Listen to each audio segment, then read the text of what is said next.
ज्याचं चित्त शुद्ध झाला, दुरी नाही देव त्याला, देव लांब नाही हो, आतमध्ये. ममे वंश जीवलोके, जीव होतो सनातना, मना शस्त्राने इंद्रियानी प्रकृती स्थानी करिष्यती. कर्षणी म्हणजे राहणे. या प्रकृतीत जिथे धर्म आला तिथे जीवात्मा आहे, तिथे चलनवलन आलं, तिथे मध्ये भगवंताचा अंश आहे. अंश आहे, भगवंत नाही. मग ते अंशरूपी भगवंताला तिथे जर आणायचं असेल तर काय करावं लागेल? चित्त शुद्ध करावं लागेल, पवित्र करावं लागेल.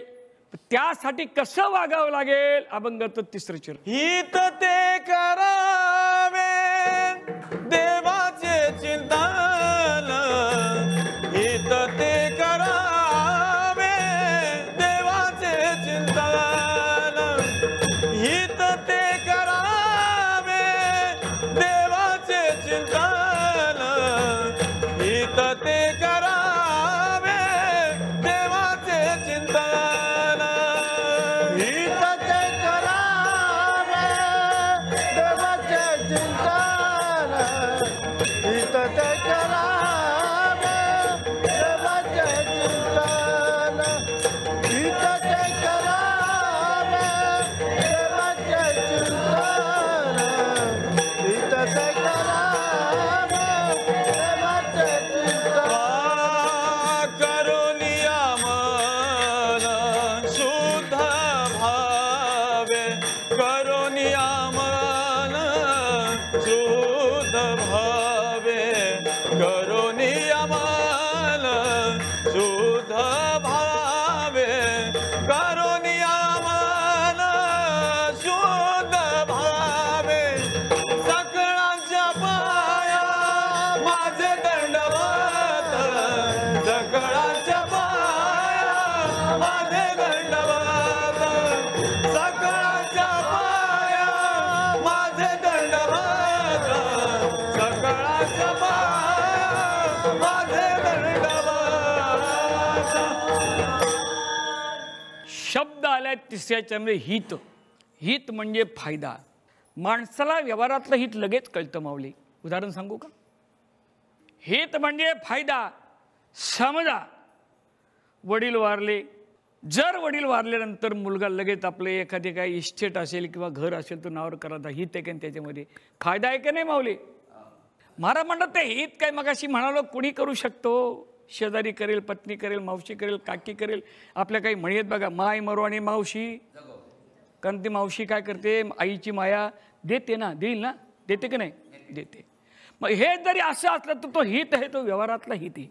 इथे महाराजांचा जो शब्द आहे हित ते करावे देवाचे, देवाचं चिंतन करण्याचे हित आहे, या हितामध्ये नाही.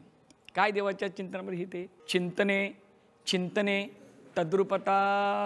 हो, देवाच्या चिंतनानं तद्रुपता म्हणजे एकांत मन होतं. आणि एकदा ते मन एकविध झालं, तिथे एकविध शब्द आहे, दुसरा विषय नाही त्या मनामध्ये. तो माझा व्हावा, तो माझा व्हावा, 2 दिवसातनं व्हावा असं आहे का? महिन्यातनं व्हावा, 1 तासाने व्हावा, वेळोवेळी व्हावा पांडुरंग. आता किती वेळा आहेत दिवसातनं? आयुष्याच्या वेळा किती आहेत? या वेळोवेळी 2 शब्द आहे, वेळोवेळी व्हावा पांडुरंग. पांडुरंग नाम आता कलियुगामध्ये असणार देवाचं नाव आहे. मगाशी मी तुम्हाला 4 युगाची माहिती दिली. ह्या कलियुगामध्ये फक्त आणि फक्त पांडुरंगाला महत्त्व आहे.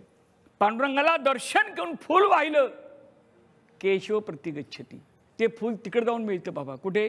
अक्षदा वाहिलीत पार विष्णूपर्यंत जातं. कारण हे अवतार आहेत देवाचे, हे देवाचे अवतार आहेत. या अवतारामध्ये या कलियुगामध्ये फक्त आणि फक्त पांडुरंगच देव आहे, बाकी देव नाहीत का? आहेत ना माऊली. आता दत्त जयंती आली, गणेश जयंती नाही का?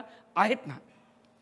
पण महाराज म्हणतात, तुकोबा म्हणतात की विष्णू आणि गणपती वेगळा, विठ्ठल गणपती नव्हे दुजा, दुसरं नाही भाव. दत्त माझा गुरु, दत्त माझे गुरु आहेत सगळे. देव नाहीत का? सगळे देव आहेत. पण ज्याला मोठा देव म्हणतात, अवतार घेणारा देव आहे, जो तुमच्या हाकेला धावतो, तो देव म्हणजे पांडुरंग परमात्मा. विठ्ठल विठ्ठल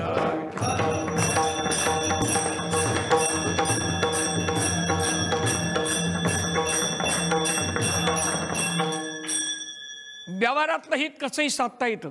मी म्हणालो मगाशी, कुणी तुम्हाला साध्य करून देईल, पण परमार्थातलं हित आपुली आपण करा, सोडवणं मगाशी प्रमाण गेलं. की हे आपणच करायचे. मग परमार्थ जर आपण करायचं तर कधी, केव्हा, कुठे आणि कसा, हे सगळं आणि सगळं तुम्हाला गुरुजींकडे मिळतं. आता बरेच वेळेला आपल्याकडे काय होतं माहिती आहे का, की काही लोक आता परमार्थी नाही, आम्ही तर म्हणतो महाराज शेठ व्हा ना आता माळकरी. ते माळकरी शेठ म्हणतात मी माळकरी होणार आहे, पण मी गुरुजी शोधतोय, कोणाकडनं माळ घालायची शोधतोय. बाळा तुला नाही कळणार रे, तुला नाही कळणार. कोण गुरु? एक दृष्टांत सांगतो तुमच्या लक्षात येईल. एका नदीकाठी एक महाराज बसले होते. रोज प्रवचन कीर्तन चालायची माऊली. एक धनगर होता, धनगर, त्याची पलीकडे मेंढरं होती, खांद्यावर घोंगडी होती. तो रोज ते प्रवचन ऐकायला आपली घोंगडी अंतरायची आणि बसायचं, प्रवचन ऐकायचं, प्रवचन ऐकून परत जायचं. बरेच दिवस त्याचा क्रम होता. एक दिवस त्याच्या मनात आलं आणि महाराजांना म्हणतं महाराज मला माळकरी व्हायचे, मला काहीतरी मंत्र द्या. महाराज म्हणतं काय मंत्र देऊ, तुला आवडती गोष्ट कोणी, माझी घोंगडी म्हणे. जा दिला मंत्र. काय दिला मंत्र, ही घोंगडी ना तुझी, माझी काठी घोंगडी भली. आणि हेच मंत्र मला गुरुजींनी दिली. हाच मंत्र गुरुजींनी दिला मला. हात माझा कांबळा भला, हात मंत्र गुरुजींनी दिला. एवढं तो पाठ, माझी काठी कांबळा भला, हात मला गुरुजी मंत्र दिला. हात मंत्र तो पाठ करत गेला. बरेच दिवस झाले. तिकडनं त्याला उशीर झाला. उशीर जाऊन जायचं कसं, नदी पूर आलेला होता.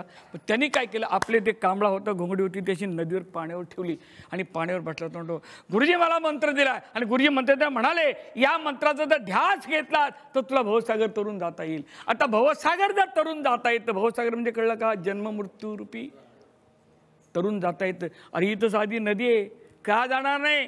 केवळ काय झालं त्याचं, इथं ते करावे, देवाचं चिंतन केलं, गुरुचं चिंतन केलं. कांबळा अंतरला, वर बसला, गुरुचा मंत्र म्हणला आणि इकडनं तिकडं पटकन गेला. तो आपलं स्वतःचं मन एकविध करायचं म्हणजे स्थिर करायचं. त्याला एक वाक्य आहे, ठाईच बैसोरी करा एक पण आवडी अनंत अळवावा. अनंत नाम देवाचं नाव आहे. आवडीनं प्रेमानं जर त्या देवाचं नाम घेतलं तर तो देव जो चित्तात आहे अंश रूपाने तो प्रगट होतो, तुम्हाला दर्शन देतो. माऊली विठ्ठल विठ्ठल.